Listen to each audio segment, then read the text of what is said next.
은혜가 풍성하신 하나님께서 우리에게 복된 안식의 날을 허락하여 주시니 감사를 드립니다. 주님 앞에 예배하며 주님의 통치에 순종하며 하나님이 주신 안식의 복을 마음껏 누리는 이 하루가 되게 하여 주옵소서. 이 새벽부터 주의 말씀으로 우리의 심령을 주장하여 주옵소서. 걸어가신 예수님 이름으로 기도드립니다. 아멘. 찬송가 298장입니다. 298장입니다.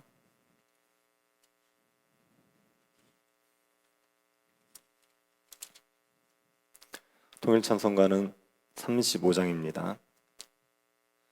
298장입니다.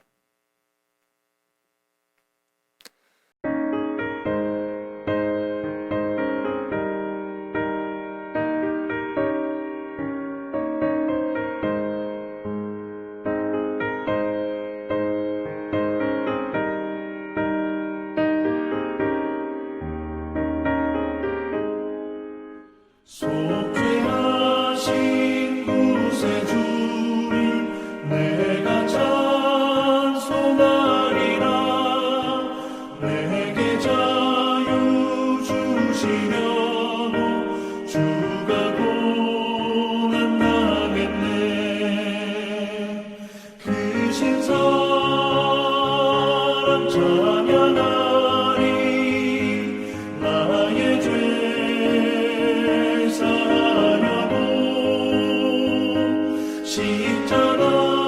십자가에 죽임당한 나의 주 찬양하리. 내가 구원받은 증거 기뻐 전파하리라. 내 죄 모두 담당하신 주의 사랑 크셔라. 크신 사랑 찬양하리. 나의 죄 사하려고 십자가에 죽임당한 나의 주 찬양하리.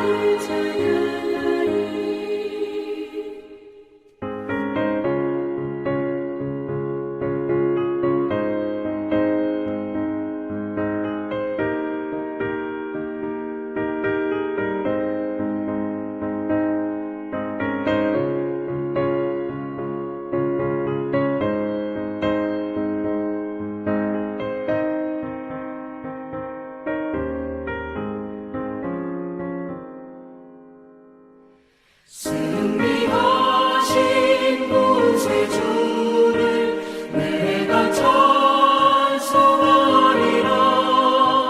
죄와 죽음 지은 권세 주가 모두 이겼네. 크신 사랑 찬양하리.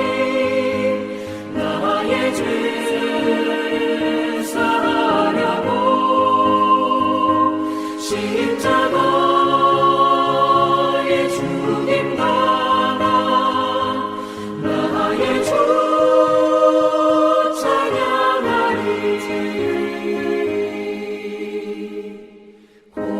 고마우신 구세주를 내가 찬송하리라. 죽음에서 생명으로 나를 인도하셨네. 크신 사랑 찬양하리. 나의 죄 사하려고 십자가에 죽임당한 나의 주를 찬양하리.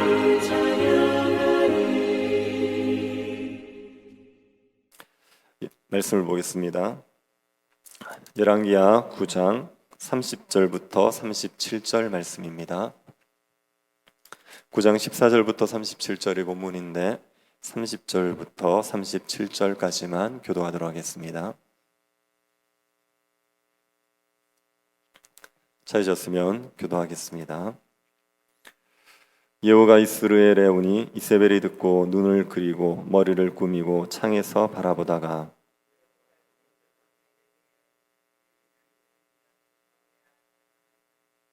예후가 얼굴을 들어 창을 향하고 이르되 내 편이 들 자가 누구냐 누구냐 하니 두어 네시가 예후를 내다 보는지라.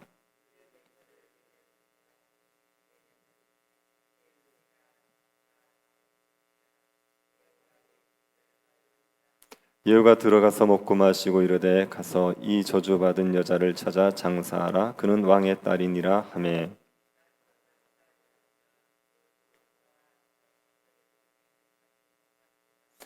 돌아와서 전하니 예후가 이르되 이는 여호와께서 그 종 디셉 사람 엘리야를 통하여 말씀하신 바라. 이르시기를 이스라엘 토지에서 개들이 이세벨의 살을 먹을지라. 그 시체가 이스라엘 토지에서 거름같이 밭에 있으리니 이것이 이세벨이라 가리켜 말하지 못하게 되리라 하셨느니라 하였더라. 아멘. 요한계시록을 보면 큰 성 바벨론의 멸망하는 이야기가 나옵니다. 큰 성 바벨론은 로마를 상징합니다. 하나님을 대적하는 제국을 의미합니다. 이 큰 성 바벨론이 멸망하는데 하루 동안에 망한다고 했습니다. 로마와 같은 큰 제국이 망하는데 하루밖에 걸리지 않는다는 것은 악의 세력들이 멸망할 때 순식간에 멸망한다는 말입니다. 시편 37편에서도 악한 자들은 풀과 같이 속히 배임을 당할 것이라고 하죠. 불은 단 한 번의 낫질로 베어버릴 수 있습니다. 하나님이 악한 자를 제거하실 때는 시간이 오래 걸리지 않습니다. 순식간에 멸망을 시킵니다. 하나님께서 예후를 통하여서 아합과 이세벨을 멸망시키겠다고 하셨습니다.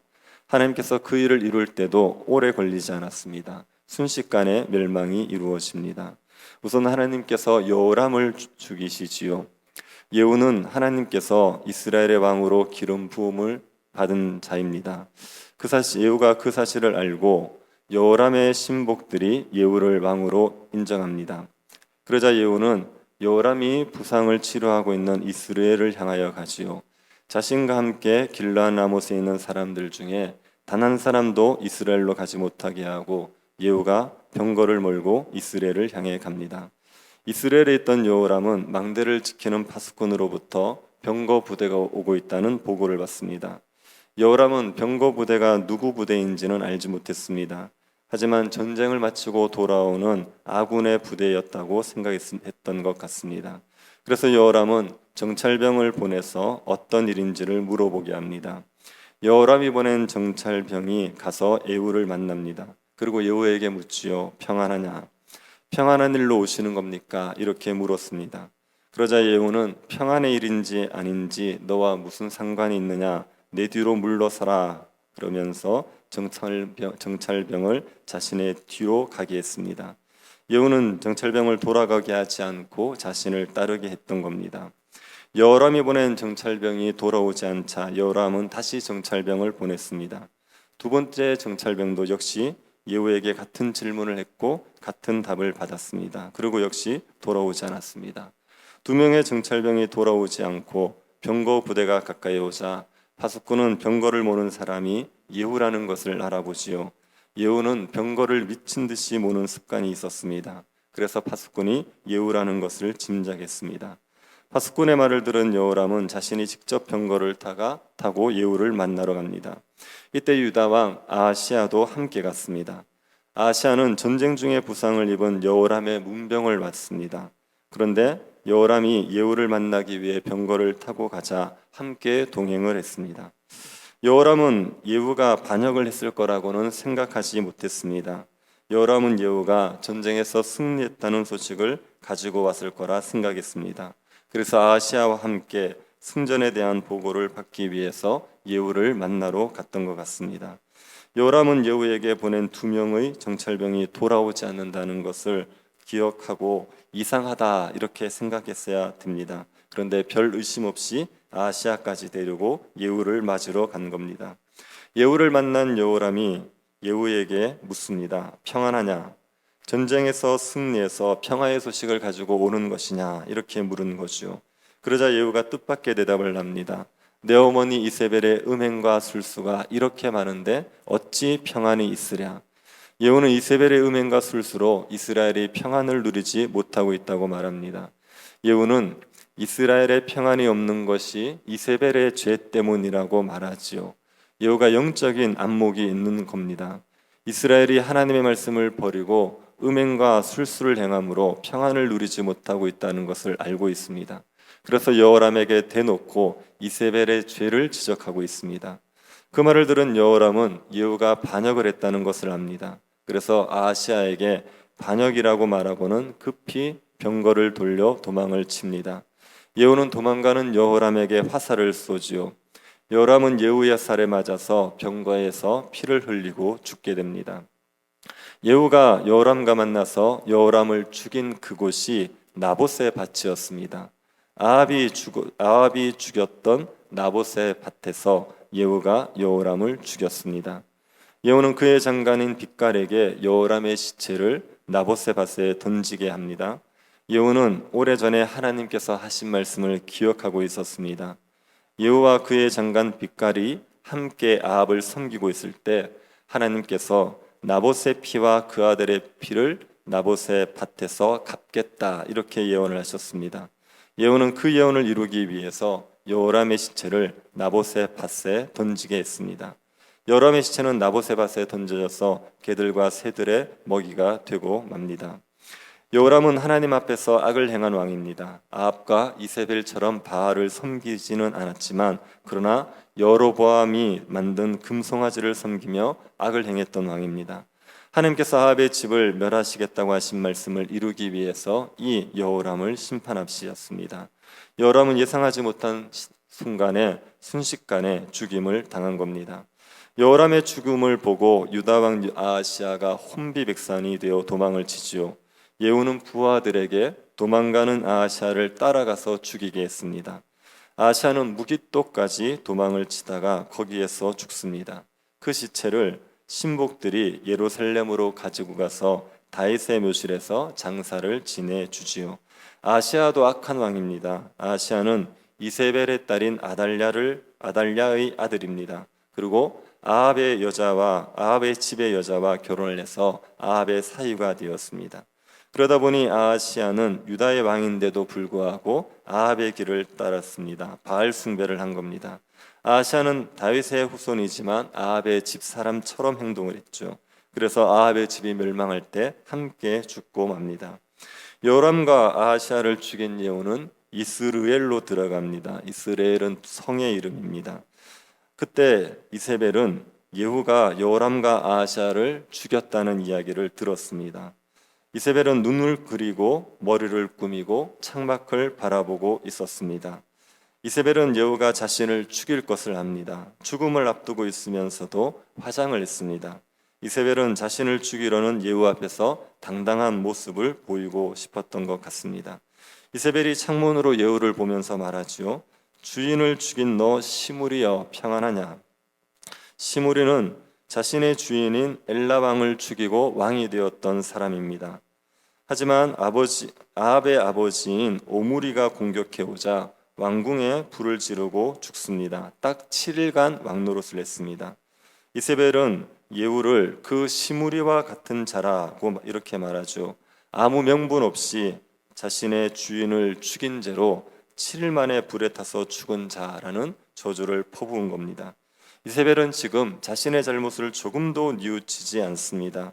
악을 행하고도 곧 죽어도 자기가 옳다고 하는 자가 이세벨입니다.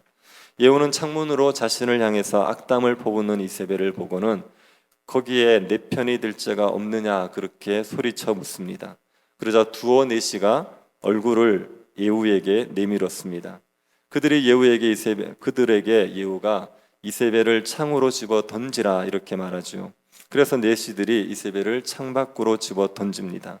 이세벨의 시체는 땅에 떨어지면서 살이 터지고 그 피가 담과 말에 튀었습니다. 예후는 병거로 이세벨의 시체를 짓이겨 버립니다. 그리고 들어가서 먹고 마셨습니다.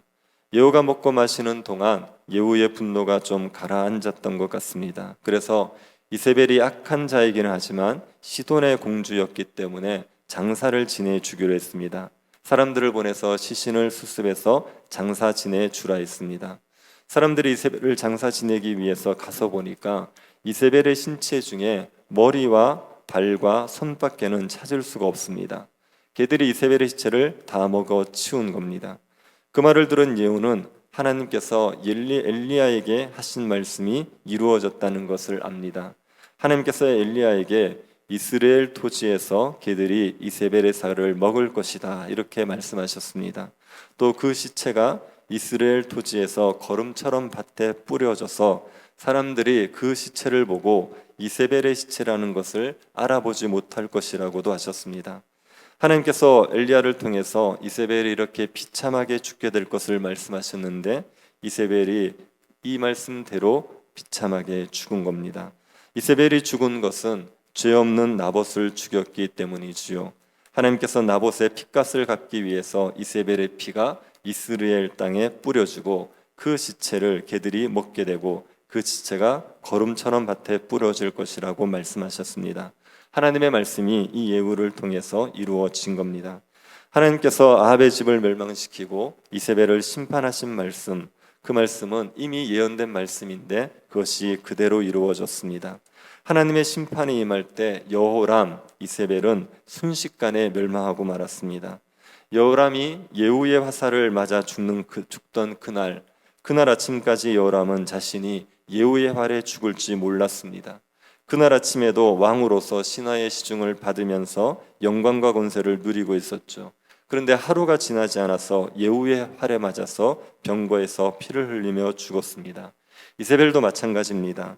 내시들에 의해서 창밖에 던져져서 살이 터지고 예후의 병거에 밟혀서 시신이 산산조각 나고 개들에게 먹히기 전까지 이세벨은 왕후처럼 영광과 권세를 누리고 있었습니다. 이세벨의 말 한마디에 시동들이 입의 혀처럼 움직이고 있었습니다. 그런데 그날이 다 지나기 전에 이세벨은 개들의 먹이가 되고 말았습니다. 악한 자들의 멸망은 순식간에 일어납니다. 지금 아무리 영광과 권세를 누리고 있어도 하나님이 멸하시기로 작정한 때가 되면 순식간에 망하게 됩니다. 그래서 악의 세력이 강해 보여도 그들이 영원할 것이라 생각하지 말아야 합니다. 악의 세력들은 반드시 무너집니다. 그것도 순식간에 무너집니다. 그러니 악의 세력들을 두려워하지 말아야 되지요. 우리 안에도 죄의 문제들이 남아있지 않습니까? 우리의 죄성이 없어지는 것은 우리가 주님 나라에 갈 때 완전히 없어지게 됩니다. 그런데 어떤 죄들이 우리의 마음을 사로잡을 때가 있습니다. 그래서 그 죄 때문에 오랫동안 고통을 겪을 수 있지만 그런 죄의 문제도 사라질 때는 순식간에 사라지게 됩니다. 하나님께서 우리에게 은혜를 베푸시면 죄에서 한순간에 벗어나 버려서 더 이상 그 죄에 매이지 않고 자유케 되는 일들이 일어나지요. 혹시 교회 안에도 악의 문제들이 있어서 교회가 고통을 겪을 수 있지 않습니까? 그런 악의 문제들이 영원히 없어지지 않을 거다 그렇게 생각할 필요 없습니다. 하나님의 때가 되면 순식간에 그 악의 문제가 해결되어 버립니다. 그래서 교회가 평안을 회복하게 되는 거죠. 그래서 우리는 악을 두려워할 이유가 조금도 없습니다. 악이 아무리 힘을 가지고 있어 보여도 악을 두려워하지 말고 하나님을 두려워하고 하나님 앞에서 의를 행하며 살아가면 됩니다. 악인들이 득세하고 하나님의 백성들이 고난받는 것 같은 그런 상황일지라도 우리는 낙심하지 말고 하나님의 때를 잠잠히 기다려야 됩니다. 주님이 심판하실 때가 되면 단 한순간에 악의 세력들을 다 무너뜨려 버리고 하나님의 백성들을 구원하실 거다. 이것을 믿고 말씀에 순종하면서 살아가는 주의 백성들이 될 수 있기를 간절히 바랍니다. 자비하신 하나님, 우리에게 하나님께서 심판하시고 구원하실 것에 약속의 말씀을 주시니 감사를 드립니다. 악한 자로 인하여서 악으로 인하여서 우리가 고통을 겪고 있을 때 낙심하지 말게 하여 주시고 하나님의 심판대를 바라보며 잠잠히 의를 행하며 살아갈 수 있도록 은혜 베풀어 주옵소서. 아무리 강한 악이라도 주님 순식간에 멸망시킬 수 있음을 믿게 하여 주셔서 주님께 소망을 두고 낙심하지 않도록 은혜 베풀어 주옵소서. 걸어가신 예수님 이름으로 기도드립니다. 아멘. 하늘에 계신 우리 아버지여 이름이 거룩히 여김을 받으시오며 나라의 임하옵시며 뜻이 하늘에서 이룬 것 같이 땅에서도 이루어지이다.